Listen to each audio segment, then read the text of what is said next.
Everyone suspected that the original Modern Warfare would do well, but no one predicted it would become the best-selling game of this generation. It brought the war into the present with all the technology that comes with it, and redefined online console shooters in the process. Now, a couple years later, Modern Warfare 2 is here. With expectations sky high, does it have the moxie to impress?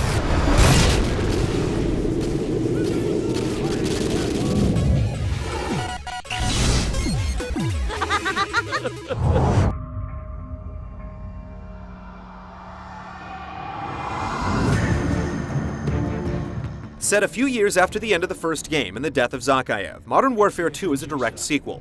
His old comrade, Vladimir Makarov, has picked up where he left off, trying to re-establish the terrorist organization as a threat to global security. Yesterday's enemies are today's recruits. Train them to fight alongside you, and pray they don't eventually decide to hate you for it too. The game almost goes overboard in its attempt to make you hate Makarov, with one gratuitous scene in particular that will strike some nerves. But if disliking the antagonist was the directive, then mission accomplished. Remember, no Russian. You play from the perspective of several different soldiers, with Gary Roach Sanderson dominating the majority of play. Break's over, Roach. Let's go. As you put your life on the line for Task Force 141, you'll come in close contact with several pivotal people from the first Modern Warfare, including Soap McTavish, who's now your commanding officer. 1, 2, 3. Nice work. Lead characters come and go like the wind, and the same goes for locations, which range from Afghanistan to Rio de Janeiro. The missions set in America really make the story hit home as you go from one prefabbed house to another, clearing out enemies in suburban Virginia, or attempt to defend the landmarks of Washington, D.C. Betrayal, redemption, and surprise permeate the prose. It will keep you guessing until the end, but it doesn't build much of an attachment to the soldiers you control, and too much of the story is told through generic mission briefings. If this con's the bait to catch that psychopath, let's hang him from a tree.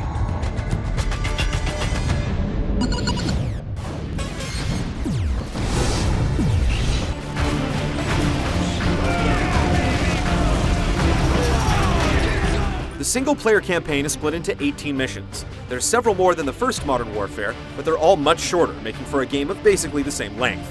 For those who didn't play Call of Duty 4, you're looking at around 7 hours of play depending on your skill. It's still a bit too short for our liking, but at least the multiple difficulty settings change the game significantly. What's here is definitely improved from the first. Gone are the long gauntlets of soldiers to mow down, and in their place are moments that would be right at home in a summer blockbuster. The game never really lets up for 1 minute, with dozens of set-piece moments that come in a wide variety. While a lot of the mission objectives are of the escort, defend, or seek and destroy variety, there are several instances of utilizing vehicles to your advantage. There's just a lot more variety to the campaign in general, and the pacing is torqued up.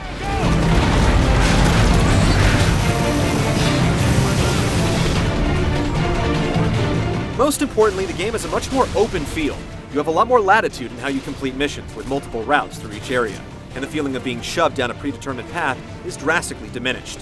With this comes more challenge. Enemy locations are much less predictable, and we were surprised at how many times we were flanked or attacked from behind. It goes a long way toward making the game feel more realistic. Nikolai, we got him! Get us out of here! Authenticity has always been a hallmark of Call of Duty, and that doesn't change here. There are over 30 real weapons to choose from, with some having alternate firing options. You also get the opportunity to dual-wield handguns, and the campaign does a great job of allowing you to experience the entire arsenal by default. Portable turrets play a big role as well.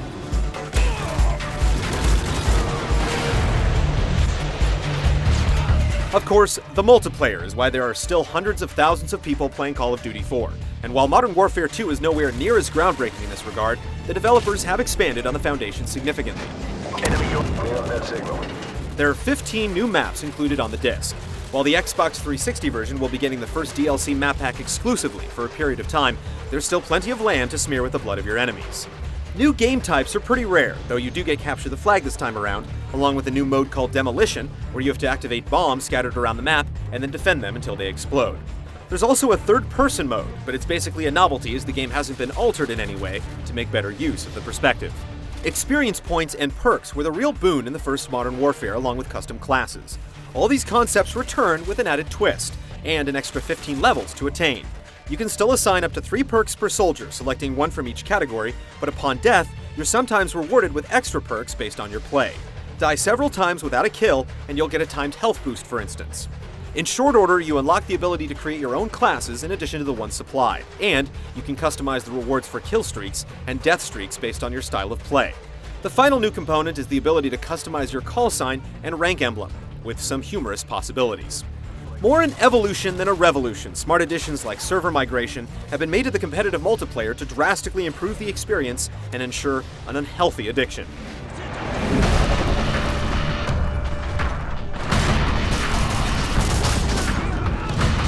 The last piece of the design puzzle is the cooperative Specops mode, where you and a friend can play through 23 unique scenarios online.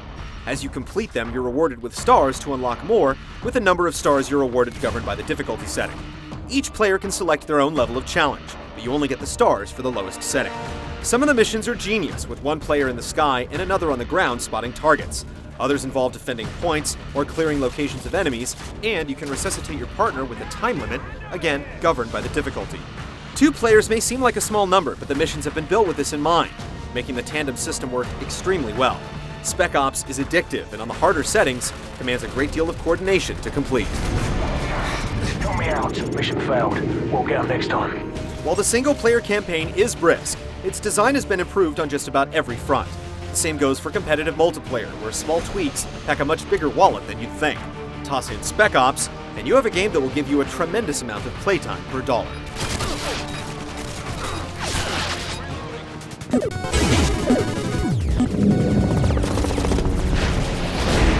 Gentlemen, good work on taking the town. Private Allen, you'll be taking orders from me from now on. I'll brief you on the chopper. Let's go. There was a whole lot of shooting required in Call of Duty 4, and while you still get ample opportunity to unload magazines in Modern Warfare 2, there's also a lot more variety. You've seen the snowmobile chase and the ice wall section, but they're just the tip of the iceberg. Hold on! Don't let go! The ruthless pacing has you escaping across a rooftop 1 second and executing an amphibious attack the next. It will constantly keep you guessing, but each section of the game is so arresting and frantic that you don't have time to even ponder what might come next. The Gunplay utilizes the series' patented and generous auto-lock targeting using your iron sights.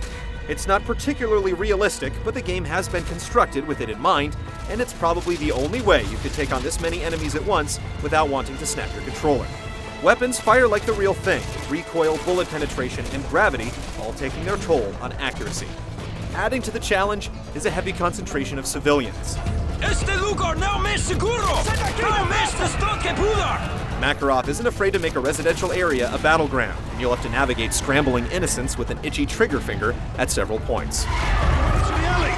Non-lethal takedowns only! We need him alive!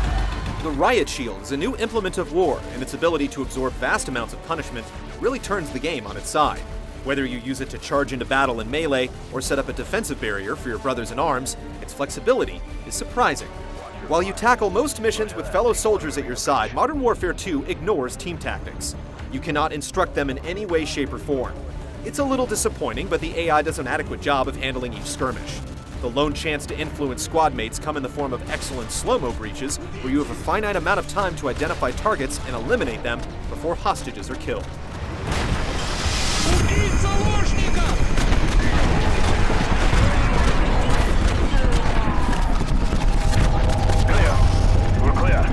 Modern Warfare 2's gameplay strikes a near-perfect balance between the known and unknown, with unpredictable enemy placement, grenades tossed around like candy, and explosive elements at every turn. It's a frenzied experience, whether you're playing it alone or with friends.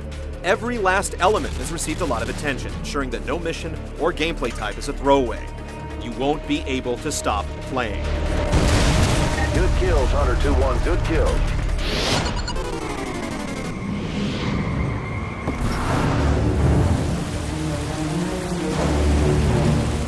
When Call of Duty 4 was released, it set the bar for what multi-platform games could look and sound like. Modern Warfare 2 uses the same engine, and while it still looks absolutely stunning, the wow factor has been quelled a bit. That said, there are some scenes in the game that make the most of the engine's capabilities. The amount of detail in each level is only matched by Uncharted 2, with village markets so littered with minutia that people walking by will do a double take, and grenade physics that will make a smile come across your face.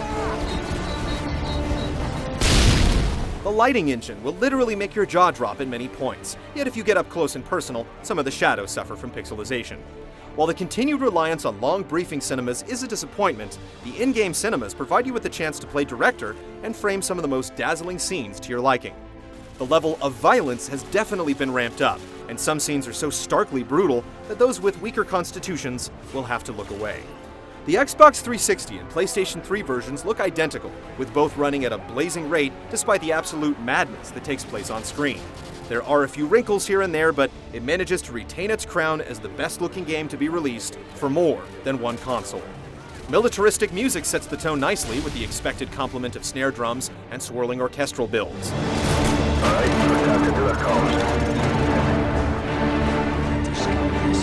The voice acting is great, despite the rungs of script required to make sure that your comrades are always full of context-sensitive chatter. Roach! We're circling the area, but I can't see you! You've got to get to the rooftops! Few games can match the presentation found in Modern Warfare 2.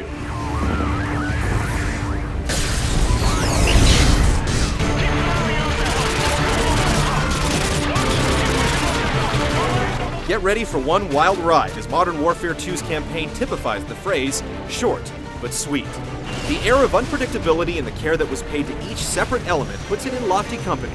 The multiplayer hasn't received an overhaul, but considering most shooters are still playing catch-up with Call of Duty 4, the tweaks and twists make it the best multiplayer shooting experience in the industry.